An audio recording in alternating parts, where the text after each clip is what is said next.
ვახსენებს პავლე მოციქული გამარჯვება მოხდა ჩვენი უფლის იესო ქრისტეს მიერ და ვისი მეოხებითაც რწმენით მივემთხვიეთ იმ მადლს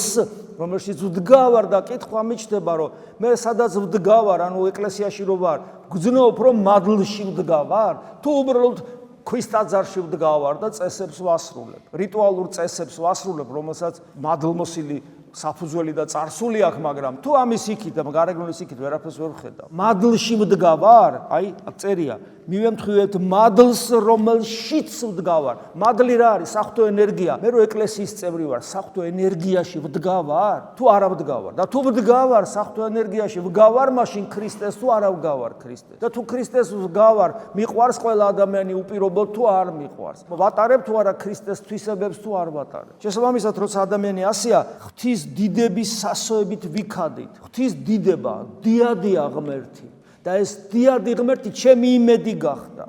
ანუ მე მაქვს იმედი დიდება შენ და ქრისტე ღმერთო იმედო ჩვენო ღმერთი ჩემი ანუ მე ხო იმედი მაქვს რომ ხვალე რაღაც კარგად იქნება იმედი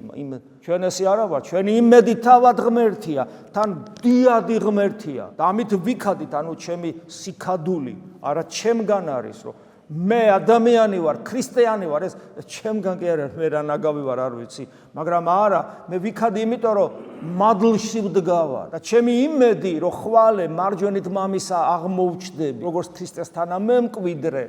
ამის იმედი არის თავად ღმერთი, რომელიც ჩემშია. ხედავთ რწმენა რას უკეთებს ადამიანს. მაგრამ თუ ასია კიდევ ერთხელ ხას უსვავ. გაიხედე მოყვასისკენ და თუ შენ ქრისტეს თვალებით არ უყურებ მოყვას, ეს ყველაფერი ხიბლად იქცევა. და დამერწმუნეთ, რომ ყველაზე რთული სწორედ ეგ არის, რომ ადამიანს ქრისტეს თვალებით შეხედო და ქრისტეს დარად მოექცე.